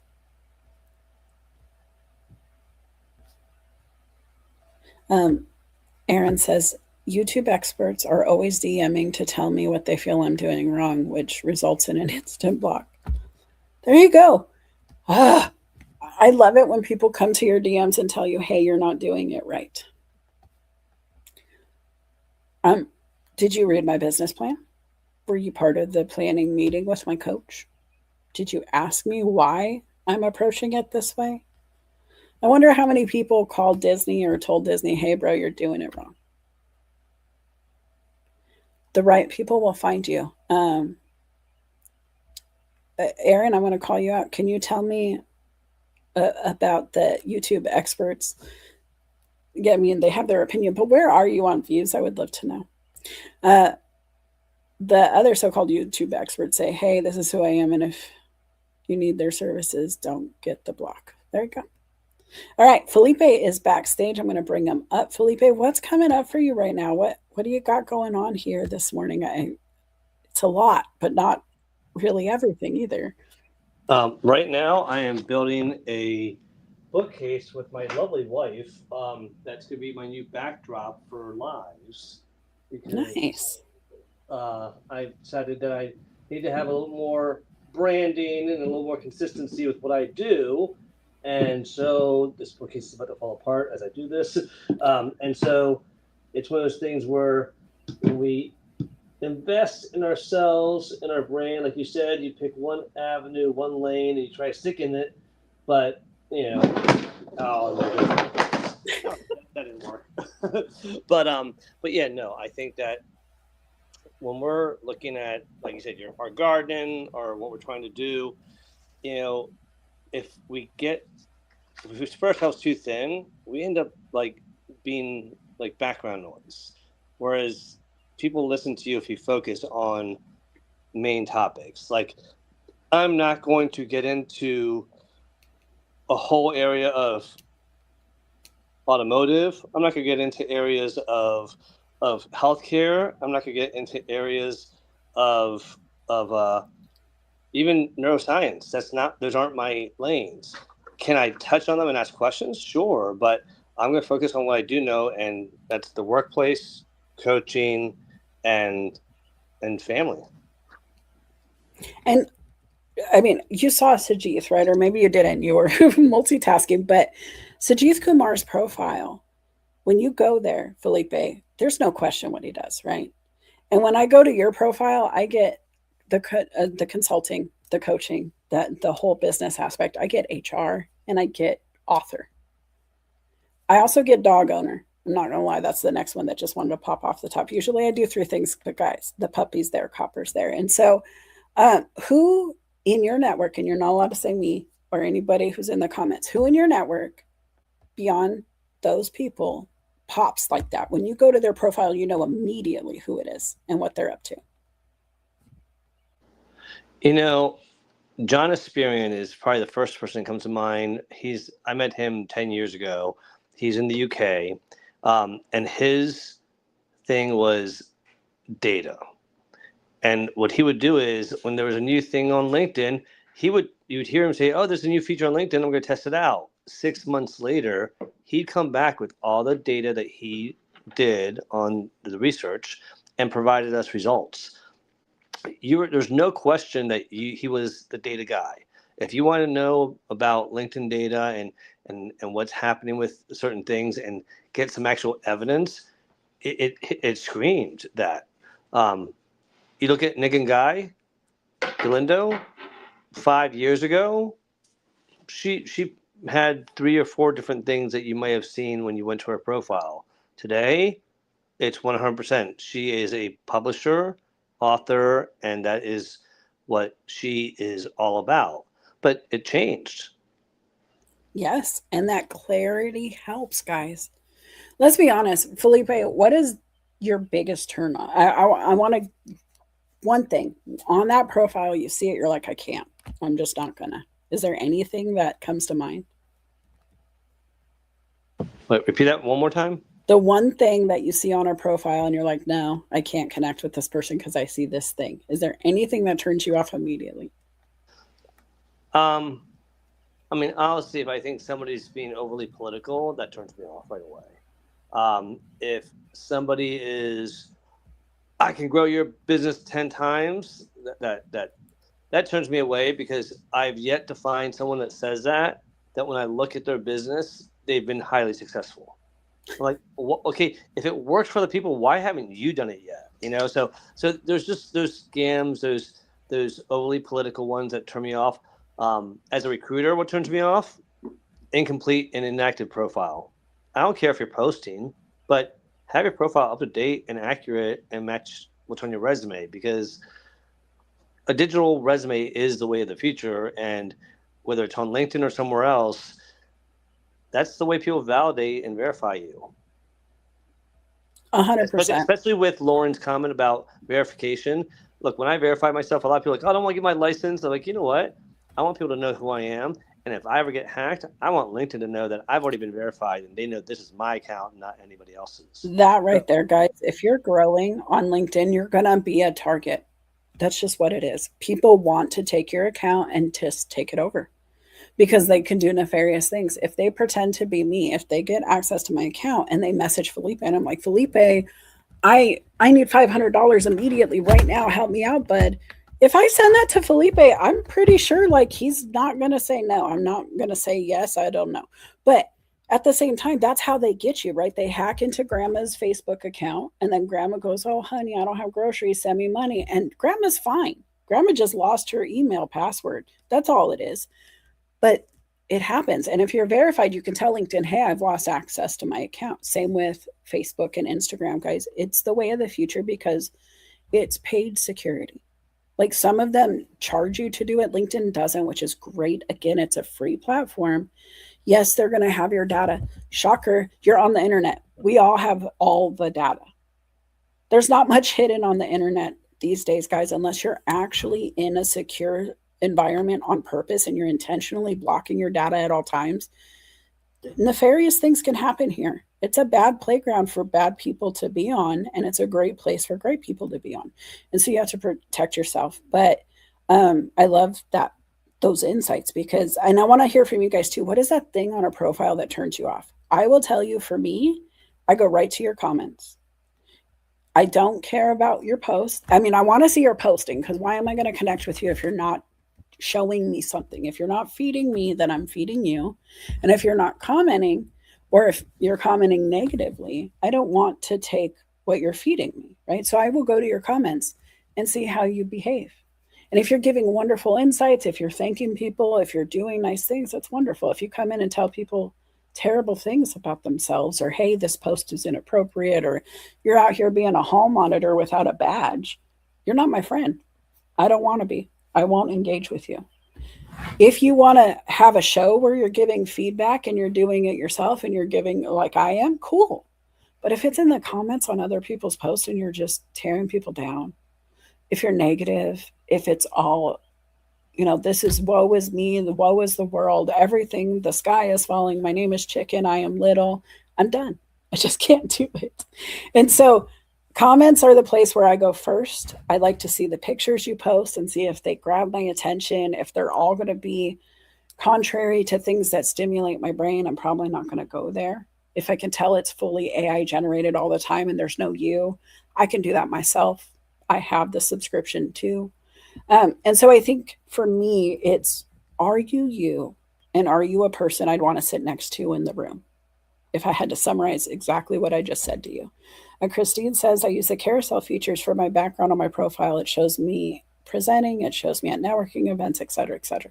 It's a great way to tell your story on your profile. And I love you brought that up because if you're multifaceted like Felipe, you go not just to your profile, guys, but on the premium, you can also do banners. And so, Felipe, can I pick on you? Can we go there? Go ahead. Okay, I'm going to go. What stopped you in the past from picking on me? I will, when you sign up for the Careers Chaos coaching, that's. I just wanted to say, Michelle's great. Say hi. But stop interrupting me. Hi. Hi, Michelle. No, I got to say, I liked picking on you, but I have a standing opportunity to do so on Careers Chaos Coaching here on the show. I offer a safe space for all listeners, even you. When do I get to pick on you, though? Never. I didn't say you could. Okay, so here's Felipe's profile. But this is why you can't pick on me, is because I highlight him. And what I love, though, is his banner. Do you see this, guys? He has numerous shows. There's me. He has a ton of stuff he's doing. And so to be able to learn Felipe, this is the spot we go. And Felipe, you should fix that first one. It crops your head just too much. But Felipe's 5, the Workplace Wellness Hour, which is one of my favorite shows beyond my own that I'm part of. the Careers Chaos and Coaching, which is my second favorite show. And then, of course, he does Future Ready Voices. You see his pillars. It's HR, HR, HR coaching, HR stuff. You look at his featured, look at the post, guys. He's got a ton of stuff in it. I always like to just go right to show all because I like the layout a little bit better. And then I get almost like an Instagram version of his LinkedIn. I get to see a quick snapshot, little byline, little bit of what's going on. Hey, I know who that is. I want to bring her on this stage right here because that's Michelle. That's my partner in crime for picking on Felipe. Woohoo. But guys, you get to meet his wife, his family, his things. You get to see me support the post because I didn't see it before. But these are the tools that I would use if I were you, right? This is the stuff that I want to learn about Felipe. This is the stuff where he's highlighting his events. And if I want to know who Felipe is, here's the comments. He's definitely talking about his book this week, which is cool. I have the book, by the way. He's commenting on this live event. That's awesome. 1 year later. And guys, he's not paying me to do this. He didn't even know I was going to do this. I'm just picking on him because he came up. But when I look at Felipe, I know what he's focused on right now. Right? He's focused on his friend's show. He's focused on his book. He's focused on sharing his, wow, you're really focused on my show today. But isn't that cool? If you want to go meet Felipe, you want to engage with Felipe, this is the fastest way to stalk him and figure out where he's hanging out. What do you think about this, Felipe? Is there anything from my perspective now that I'm looking at your profile that you're like, oh, I need to fix this. Maybe I want this to change. Do you love it? I do. There's one thing that I need to update, and that's one thing that's a good lesson for all of us is don't set it and forget it. Look at your profile and review it like once every couple months because I need to update the Workplace Wellness Hour. Ashley Llewellyn has moved on to do other things. She's still supported the show, but I need to change that one banner to be Swan and I again for right now. Okay, and that one needs to drop down. Yeah. But also, I love this right here. Have you noticed this before? Because as I scroll, guys, it should be static. Dang it, LinkedIn. Somebody tag LinkedIn and tell them this should not move. As I'm scrolling, I want that banner to stay there so I can still see your title as I'm looking at your about section. Do you think you're sharing your screen, by the way? Or are you? Because I don't see it on Restream. Yeah, it says I'm sharing. Can you guys see it? Oh, no. Let me look on LinkedIn and see. Hold on. No, stop talking. I see it. I'm not. Hold on. Let me see. Am I? What is happening here? Oh, man. Guys, can you see it? Tell me what you see. Oh, there it is. I had an overlay on. That's my problem. Okay. So on your profile, guys, here, what I was looking at Felipe's, he just needs to crop some of these photos down a little bit, but I love this banner that's rotating. So sorry I wasn't sharing that whole time. I feel silly. But you can see so much about Felipe, and I love this part. I wish it would stay static as I scroll, but it does come back up when I get back down here. So when I'm getting away from your flashcards is what the baseball card version, and I come down to learn more about you, your headline is still there. And I love that because as I'm learning, I'm not forgetting what you said you are the whole time. Isn't that cool? I do like that. I do wish the banner, that's a nice idea of the banner staying there as you scroll down, kind of like a freeze frame kind of thing. I like that. Yeah, because this could be static, just like on an Excel spreadsheet when you're scrolling and you need to see the titles.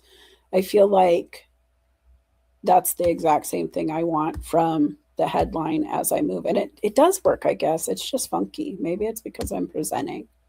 And one other thing is also I think, when you go back up to the topic right there, the activity, mine is saved at events because that's what I do most of.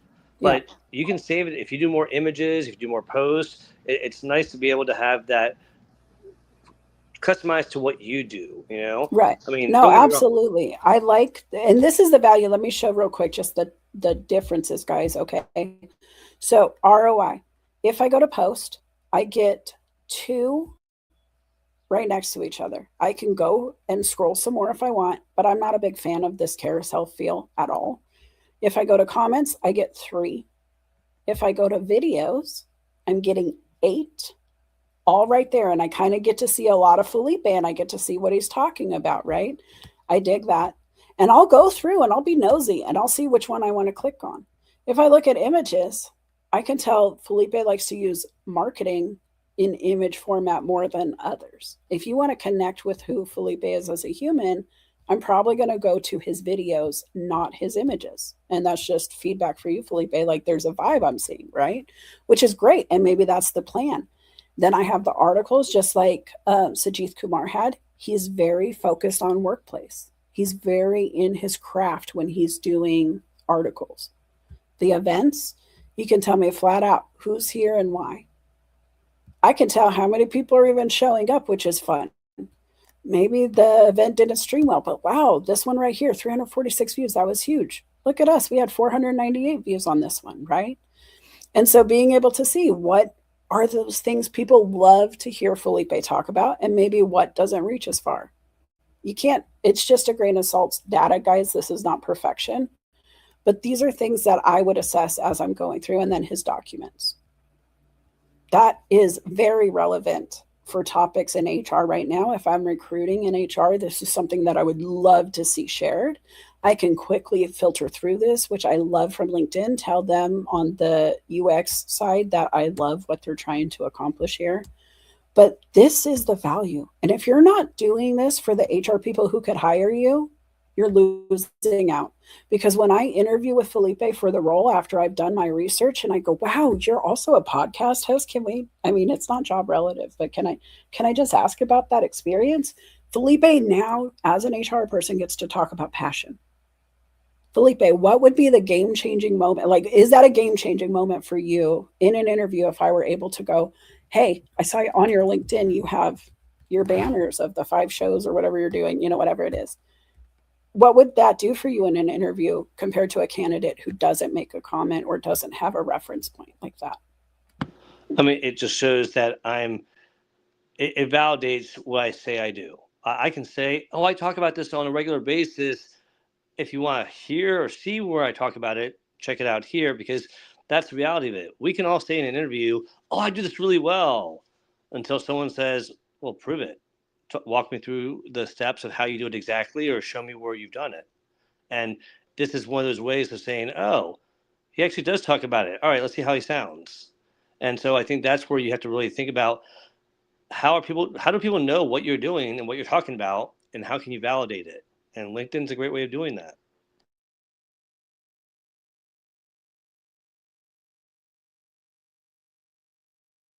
I started moving my screen around. I was like, oh no.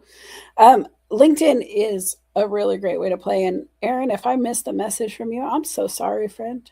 But guys, LinkedIn is a place where we all have played, at least most of us. Truthfully, if you're in the comments at this point, we've played here for some time. And playing is great. But I wonder, are you getting the most value? What is the ROI? Because we've said this before, I'll say it again. You will write your story either way. It's up to you to figure out how you're going to use this place. At some point, you have to realize this is a professional platform. This activity you present today will follow you into your professional career, and it will stay with you. You will have to delete your entire history, profile, whatever, and then still hope the screen grabs didn't last. Still hope that the ripple of your actions and behaviors on this platform didn't create a brand recognition already, a reputation. And if you have one, what is it going to be for? What is the focus? If I had to walk into a room with you guys and we played a networking game, which I love doing when I'm doing training on this, right? Teaching people how to network more efficiently, how to learn how to communicate with new businesses, and just really get the know, like, trust down.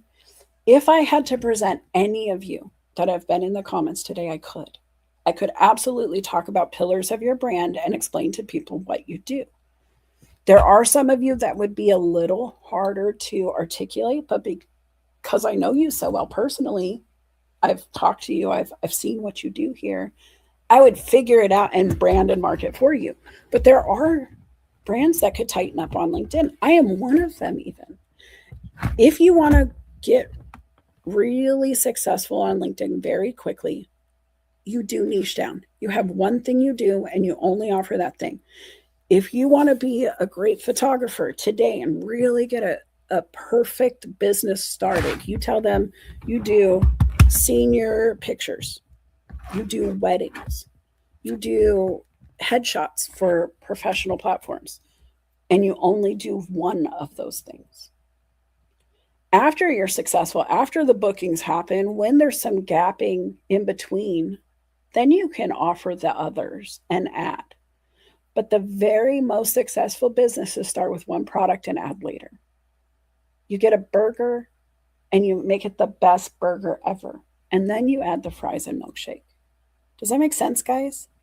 So if you have to figure out your brand pillars, if you had to make it 3 things, just like I want you to remember the 3 things we're supposed to focus on LinkedIn, that profile, the search bar, the direct messages, right? Building, the coaching, the consulting, connecting. Those are the 3 things I focus on. If that had to be my brand pillars, what are your 3? Felipe, what are your 3? Tell them. If you can, he's probably I'm almost done with the bookcase. For me, I have 4 brand pillars. No, 3. You only have to do 3. Well, I know, but I was talking about. Otherwise, my pillar might fall if I don't have 4 to hold it up. 3. All right, fine. 3, stubborn. Yep. So my 3 would be obviously workplace, which includes, I think, HR and everything I do. Workplace. It would be overall wellness. Yep. And family. Boom. Guys, if somebody says, who's Felipe Cofino? He just told you what he wants you to say. If he only had 3 bullet points, and I said 3 times, that's it. Workplace, wellness, and family. And those are great pillars. You guys figure it out for yourself. You have to pick. But if you're looking for work, say you're a job seeker. Tell them what your skill set is. Tell them you're looking and for what opportunities often. That's all you have to do. Those could be your three pillars, right? You have to decide that. If you want help, reach out. Just remember, though, I believe all success lies in the simple premise of documentation and action. I got to get out of here, guys. Thanks so much for joining. I hope you guys have a wonderful weekend, and I will chat with you soon. Take care. I got to put my song. Okay, here it comes.